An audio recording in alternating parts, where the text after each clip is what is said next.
ఒక అంగుళం దూరంలో ఉంది. నాకు మాత్రమే కాదు, రిస్క్లో ఉన్నాయి. నందా గడిచిన టైం కూడా అయిపోతుంది. ఆటలని చావు తెలివితేటలు అంటారు. మీరు కాల్ చేస్తే మీకు ఎప్పుడు నిజం తెలియకుండా చచ్చిపోతారు.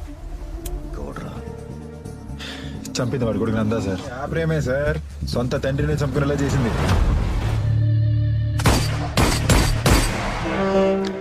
Assalamualaikum sahabat, apa kabar? Semoga sehat selalu dan senantiasa bahagia. Terima kasih sudah subscribe dan selalu setia menyimak video-video SLMT TV tanpa skip. Semoga Tuhan Yang Maha Esa selalu memberikan rezeki yang berlimpah ruah dan juga berkah bagi sahabat semua. SLMT TV kembali hadir menemani waktu bersantai sahabat semua dengan alur cerita film-film pilihan. Kali ini SLMT TV akan bercerita tentang sebuah film yang berjudul Goli Rowdy. Film ini bercerita tentang keluarga yang konyol memiliki rencana untuk menculik mafia kejam dan meminta bantuan preman yang berhati baik. Mereka berhasil mendapatkan uang mafia tersebut, namun mereka harus terlibat pada pembunuhan mafia tersebut padahal belum tentu mereka adalah pelakunya. Seperti apa kisah selengkapnya? Saksikan alurnya berikut ini ya. Tapi sebelumnya ingat selalu untuk klik like, comment, share, dan juga subscribe. Kalau sudah, tanpa berlama-lama lagi, ini dia alur cerita selengkapnya.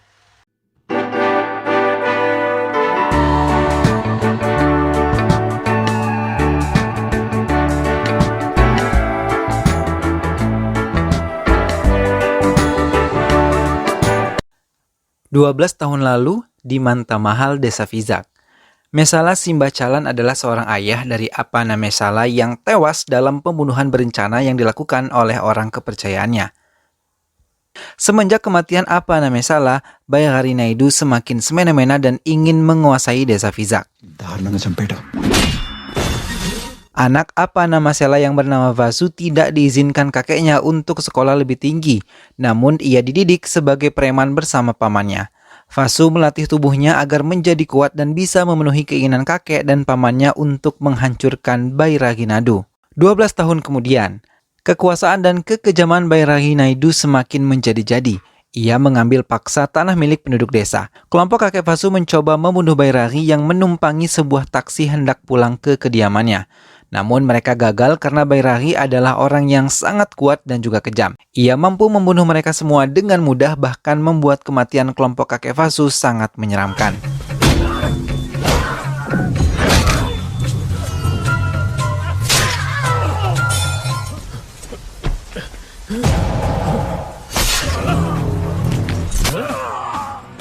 Vasu dibawa David ke sebuah klub malam.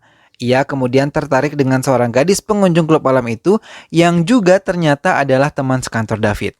Vasu merasakan jatuh cinta pada pandangan pertama hingga ia meminta David mencari tahu tempat tinggal gadis tersebut yang diketahui bernama Papagalu Satya. Suatu sore David meminta Vasu menemuinya yang sedang bersama Satya. Setelah mereka bertemu, Satya menceritakan masalahnya yang selalu diganggu oleh preman-preman yang mengatakan cinta kepadanya. Satya mengaku preman tersebut bernama Penabuji. Vasu teringat Penabuji merupakan penjahat kejam juga. Ia dan kelompoknya bisa membunuh dengan kejam semua mangsanya. Mereka selalu menggunakan senjata berupa pena untuk menghabisi mangsa-mangsanya. Vasu mulai menyusun rencana untuk menyerang Penabuji. Ia menggunakan David sebagai umpan untuk membuat Penabuji keluar dari markasnya. Satya yang mau melihat Vasu memberi pelajaran kepada Pena sengaja datang menemui Vasu dan juga David. Penabuji keluar bersama David. Tanpa takut, Satya terus memaki-maki Penabuji. Karena kesal, Penabuji langsung menyerang Vasu hingga Satya terdiam. Vasu diserang berkali-kali oleh Penabuji hingga ia terjatuh. Penabuji langsung mengganggu Satya. Melihat hal itu, Vasu menyerang Penabuji yang telah memanggil anak buahnya. Vasu dengan cepat membereskan anak buah Penabuji dan meninggalkan Penabuji yang mau menyerangnya dengan senjatanya sebuah pena. Namun dengan cepat Vasu menghindar dan menusukkan pena tersebut ke tubuh Penabuji hingga tewas.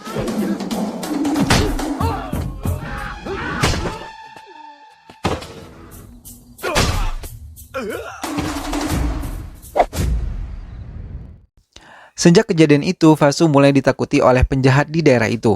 Sahitya menolak pernyataan cinta Vasu. Ia mengatakan tidak akan mungkin bersama dengan preman seperti Vasu sambil melempar uang sebagai bayaran Vasu menolong Satya dari Penabuji. Venkatrao, ayah dari Satya yang mencoba menemui Bairagi karena tanah yang mau ia jual pada orang lain untuk biaya kuliah adiknya Satya diambil alih secara ilegal oleh Bairagi. Tuan Venkatrau meminta baik-baik haknya, namun Bairagi malah memukul kepalanya hingga berdarah. Dan anak laki-lakinya yang bernama Nanda ikut memukuli dan menginjak-injak Venkatrau sambil memberi uang sebanyak 50.000 rupiah sebagai pembayaran tanah.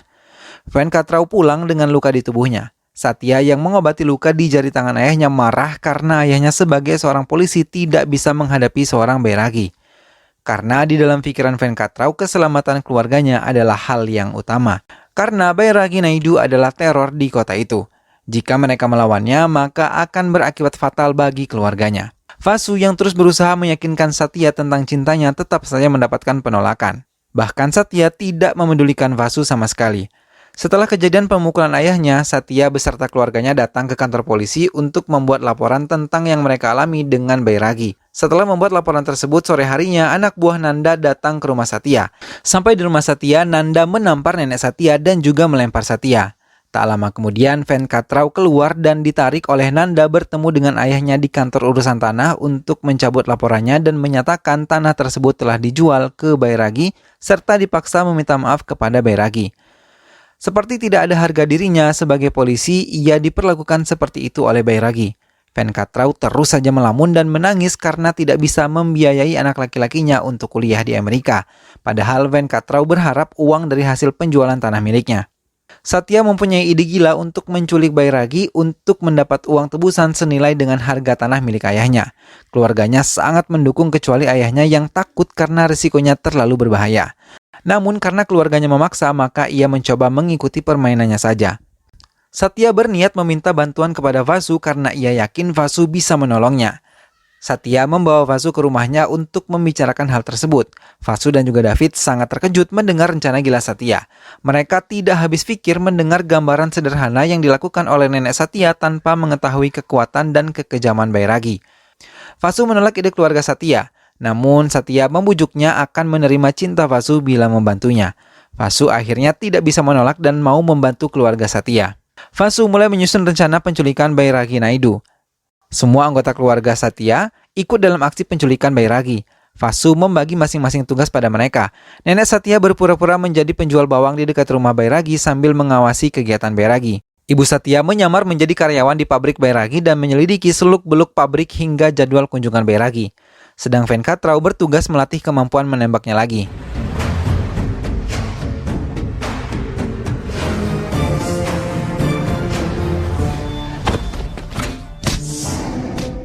Pada hari kelima, mereka merencanakan penculikan Bairagi esok hari. Mereka telah memantau semua aktivitas Bairagi. Vasu menyusun rencana untuk menculik Bairagi saat berada di pabrik jam 2, di mana semua karyawan pabrik istirahat dan meninggalkan pabrik. Saat jam istirahat, Nyonya Lata membukakan pintu samping pabrik hingga mereka semua bisa masuk ke dalam pabrik. Setelah berkumpul, mereka memakai headset Bluetooth hingga memudahkan berkomunikasi. Namun, tiba-tiba David memberi kabar bahwa Nanda bersama anak buahnya datang ke pabrik. Setelah menemui ayahnya dan memberikan uang sebanyak 2 tas besar, Nanda kembali meninggalkan ayahnya. Namun firasat buruk Nanda membawanya kembali ke pabrik, karena sebelumnya ia melihat Ibu Satya mengepel sambil berbicara melalui sambungan Bluetooth dari telinganya. Venkatrau yang gagal menembakkan obat bius ke tubuh Bairagi merasa panik, apalagi saat Bairagi telah mengetahui tempat persembunyian Venkatrau. Bairagi langsung menarik Venkatrau dan menampar ibu serta nenek Satya, hingga Venkatrau berhasil ditarik oleh Bairagi dan menodongkan pisau ke arahnya. Semua keluarga Satya menyerang Bairagi dan namun di saat bersamaan seseorang menembak Bairagi hingga jatuh tersungkur dan meninggalkan darah di bagian kepalanya. Vasu berlari mendekati tubuh Bairagi. Pelaku penembakan berlari dan masuk ke mobilnya. Keluarga Satya bingung apalagi saat David mengatakan Nanda kembali. Semua keluarga Satya berlari dengan membawa 2 tas yang berisi uang tersebut. Nanda berlari dan melihat ayahnya terkapar berlumuran darah. Namun Nanda berhasil melihat keluarga Satya yang menjerit memanggil anak buahnya yang tidak melihat keluarga Satya kabur. David dengan cepat menyetir mobil dan membawa keluarga Satya melarikan diri dari pabrik tersebut. Vasu mengalihkan perhatian anak buah Nanda berlari berlawanan arah dengan mobil. Vasu membawa mereka berlari di ganggang sempit hingga menyulitkan kelompok Nanda menangkapnya. Nanda hampir menangkap Vasu, namun Vasu melempari Nanda dengan botol beling hingga ia dapat melarikan diri, dan Nanda menjerit kesal karena gagal menangkap Vasu. Keluarga Satya berkumpul sangat senang melihat uang begitu banyak di hadapan mereka. Namun kemudian mereka menyadari telah meninggalkan banyak barang bukti yang bisa mengidentifikasikan jati diri mereka.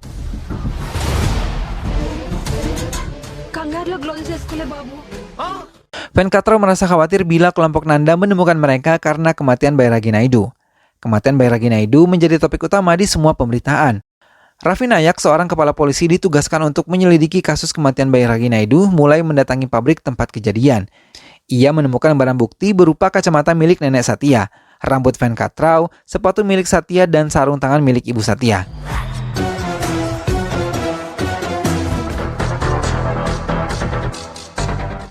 Vasu yang menyamar menjadi karyawan pabrik juga bisa leluasa melihat penyelidikan pabrik oleh Raffi Nayak. Namun Nanda mengusir Raffi Nayak karena ia mau menyelidiki sendiri kematian ayahnya. Raffi Nayak tidak terima lalu langsung menghajar semua anak buah Nanda dan memberi pengertian tentang tugasnya pada Nanda.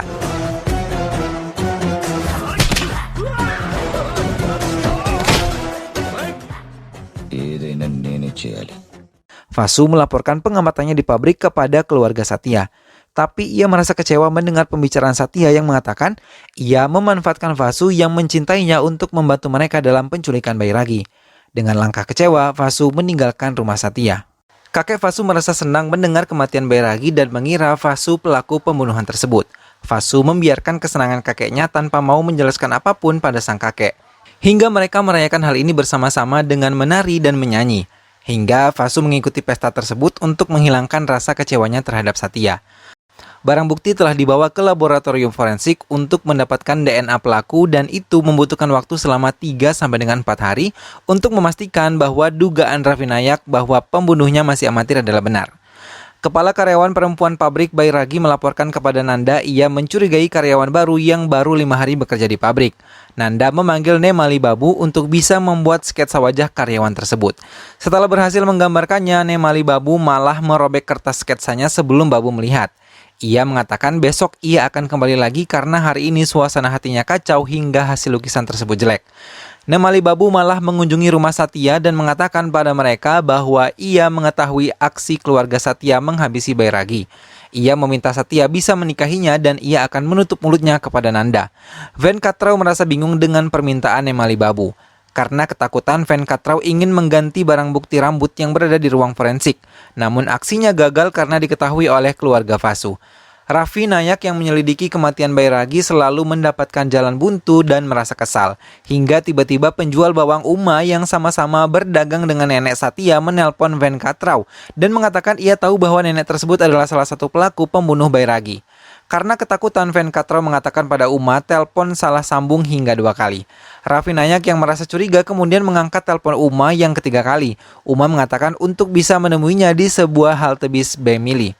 Venkataraw menelpon Vasu dan meminta bantuannya namun Vasu tidak memedulikannya. Akhirnya Venkataraw menelpon Satya menceritakan tentang penjual bawang tersebut. Satya dan neneknya menyamar menjadi pembeli bawang menemui Uma. Setelah Uma tidak memperhatikan mereka, Satya mencoba mengambil HP Uma. Tapi aksi mereka gagal karena Uma melihatnya dan langsung mengambil kembali HP-nya. Uma langsung berlari menemui Raffi Nayak. Namun di saat yang tepat, Vasu datang menarik Uma masuk ke mobilnya dan menyekapnya. Melihat itu, dengan cepat Raffi Nayak mengejar mobil Vasu. Namun Raffi Nayak gagal hingga ia terbentur tiang listrik.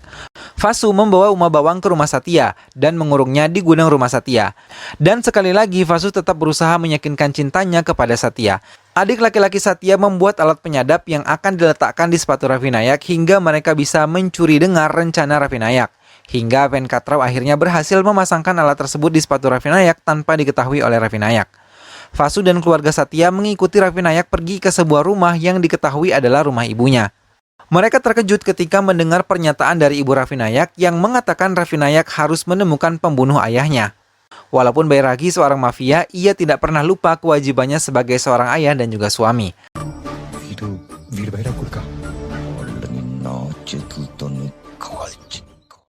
Kakek Vasu akhirnya mengetahui kebohongan Vasu tentang pembunuh Bairagi.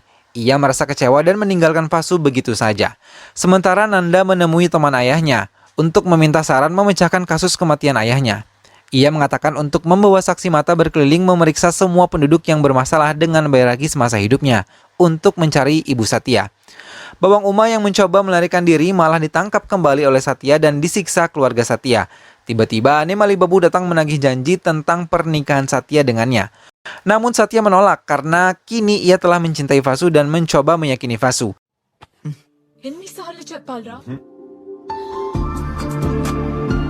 Karena menurut keluarga Satya, Nemali Babu berbahaya, maka mereka memutuskan mengurung Nemali Babu beserta ayahnya di satu tempat dengan Bawang Uma. Raffi Nayak memeriksa surat tanah yang bersengketa dengan Bairagi. Ia menemukan file Venkatrau dan mulai mencurigainya. Raffi Nayak pura-pura mengunjungi rumah Venkatrau berkenalan dengan keluarganya. Raffi Nayak menemukan banyak keanehan saat mengunjungi keluarga Satya. Ia melihat tangan Satya yang bergetar hebat dan kebohongan yang diciptakan nenek Satya. Melihat gelagat yang mencurigakan, Raffi Nayak langsung meminta sidik jari mereka di sebuah kertas dan beberapa helai rambut Venkatrau untuk diselidiki di bagian forensik. Raffi Nayak yang ditemani Venkatrau ke bagian forensik untuk mengetahui kecocokan antara sidik jari keluarga Venkatrau dengan pelaku pembunuhan Bairagi. Namun dokter forensik berbohong dan mengatakan DNA mereka berbeda karena Vasu sudah terlebih dahulu menyandera ayah sang dokter hingga ia mau diajak bekerja sama.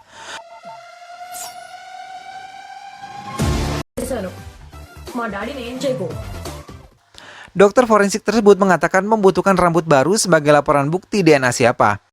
Maka Vasu menggunting sedikit rambut Nemali Babu untuk dijadikan umpan pada Raffi Nayak. Ia pun melepaskan Nemali Babu dan ayahnya mengembalikan mereka ke rumah. Dokter forensik tersebut memberi laporan palsu kepada Raffi Nayak.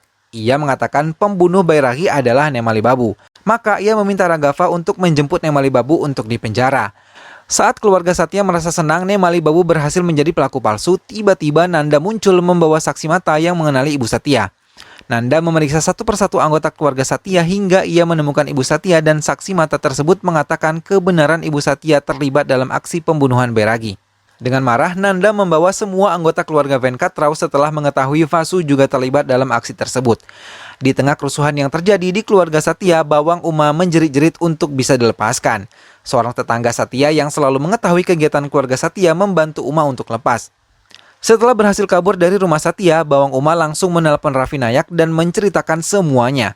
Mendengar itu semua, Raffi Nayak memimpin sendiri pasukan polisinya untuk menangkap Vasu. Di saat Nanda menelpon Vasu mengatakan keluarga Satya ada bersamanya, polisi datang menjemput Vasu.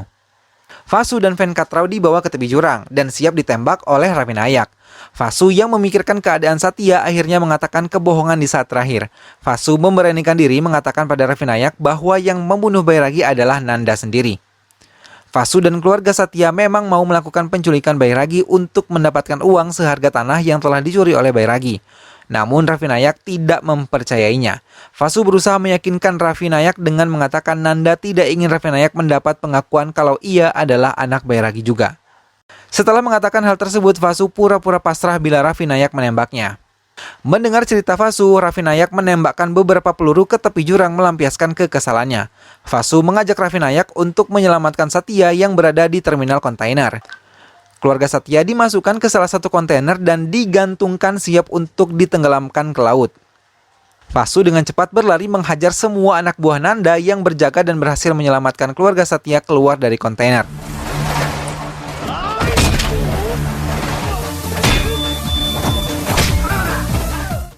Vasu kini berhadapan dengan Nanda seorang diri. Melihat Vasu terdesak, Raffi Nayak langsung membantunya. Namun Nanda terkejut mendengar pernyataan bahwa Raffi Nayak adalah anak ayahnya dari perempuan lain, bahkan Nanda menghina ibu Raffi Nayak. Mendengar ibunya dihina tanpa membuang waktu, ia langsung menembaki tubuh Nanda hingga tewas bermandikan darah.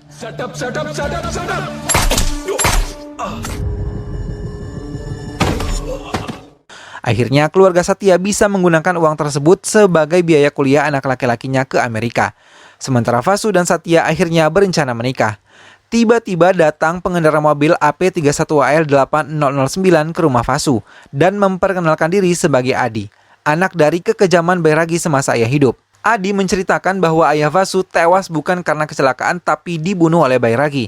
Adi juga mengatakan ia berencana menembak Bairagi di saat keluarga Satya mencoba menculik Bairagi, namun saat Adi mau menarik pelatuk senjatanya, ia melihat peluru Vasu terlebih dahulu yang menembus kepala Bairagi.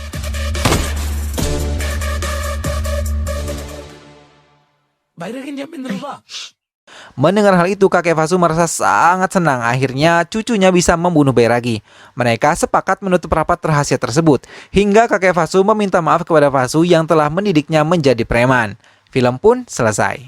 Nah sahabat, itulah tadi alur cerita Goli Rowdy. Semoga sahabat semua terhibur setelah melihat film ini ya. Terima kasih sudah setia menyimak video-video SLMT TV. Terus dukung SLMT TV dengan cara klik like, comment, share, dan juga subscribe. Sampai ketemu lagi di video-video selanjutnya. Terima kasih ya sudah menyimak video ini hingga akhir. Sampai ketemu lagi. Sehat selalu sahabat. Wassalamualaikum.